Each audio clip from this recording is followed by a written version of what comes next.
హిందూపురంలో జరిగినటువంటి అవమాననీయమైన అమానుషమైనటువంటి ఒక ఘటన.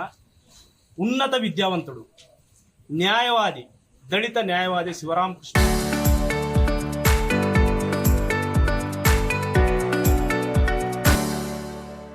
గారిని సిఐ రాజగోపాల్ నాయుడు కేవలం కమ్మ కుల అనే దురహంకారంతో కేవలం ఒక దళిత విద్యావంతుడిని బూటుకాలతో తన్ని అవమానించడం, బహిరంగంగా అవమానించడం పైన ఈ ప్రభుత్వం వెంటనే సిఐ రాజగోపాల్ నాయుడును శాశ్వతంగా విధుల నుండి బహిష్కరించడమే కాకుండా ఎస్సీ ఎస్టీ అట్రాసిటీ యాక్ట్ కింద కేసు నమోదు చేయాలని డిమాండ్ చేస్తా ఉన్నాం. నియోజకవర్గ ఎమ్మెల్యే అయినటువంటి నందమూరి బాలకృష్ణ గారు బాలకృష్ణ గారు తీర్చుకోవాల్సిన అంశం ఇది.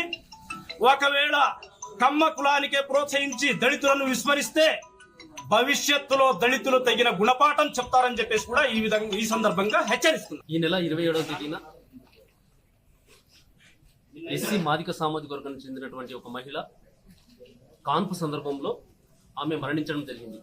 ఆ విషయాన్ని తెలుసుకుని బహుజన చైతన్య వేదిక నాయకులైనటువంటి హైకోర్టు న్యాయవాది శివరామకృష్ణ గారు అక్కడికి వెళ్లి ఆ సమస్యని మాట్లాడుతున్న క్రమంలో మాట పెరిగి ఆ క్రమంలో ఒక ఉన్నతమైనటువంటి విద్యావంతుని పైన హిందూపురం 1 టౌన్ సిఐ గారు చొరవ చేసుకుని ఆయన్ని అంగి పట్టుకుని వీడ్సలాడుతూ కాలుతో తన్నడము ఎంత దుర్మార్గమైనటువంటి చర్య అంటే ఇది నిజంగా ఈ రోజు ఈ రాష్ట్రానికి పట్టినటువంటి అత్యంత దుర్దినంగా భావిస్తున్నాం.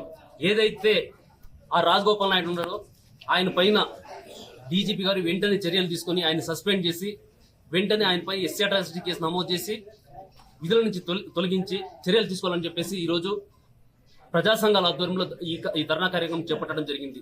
ఏదైతే అయ్యా ముఖ్యమంత్రి గారు ఈ రాష్ట్రంలో దాదాపుగా 2 సంవత్సరాల కాలంలో అనేక దాడులు, హత్యలు, అత్యాచారాలు జరిగినటువంటి సందర్భం కళ్ళారా చూస్తూ ఉన్నాం. ఏదైతే విజయవాడలో జరిగిన సంఘటన, నిన్న మొన్న జరిగినటువంటి సంఘటన కానివ్వండి, అదేవిధంగా కర్నూలులో జరిగిన సంఘటన ఏదైతే ఉందో ఈ విధంగా తీసుకొని పోతే రాష్ట్ర వ్యాప్తంగా అత్యధికమైనటువంటి దళితుల మీద దాడులు ఈ మధ్య కాలంలో జరిగినటువంటి సందర్భం జరుగుతుంది. ఇదే కోవంలోనే మొన్న జరిగినటువంటి ఈ శివరామకృష్ణ గారి మీద జరిగిన దాడి కూడా అత్యంత హేయమైన దాడి కాబట్టి ఆయన పైన చర్యలు తీసుకోకపోతే ప్రజా సంఘాల ఆధ్వర్యంలో భారీ ఎత్తున ఆందోళన కార్యక్రమాలు చేపట్టవలసి వస్తుందని హెచ్చరిస్తా ఉన్నాం.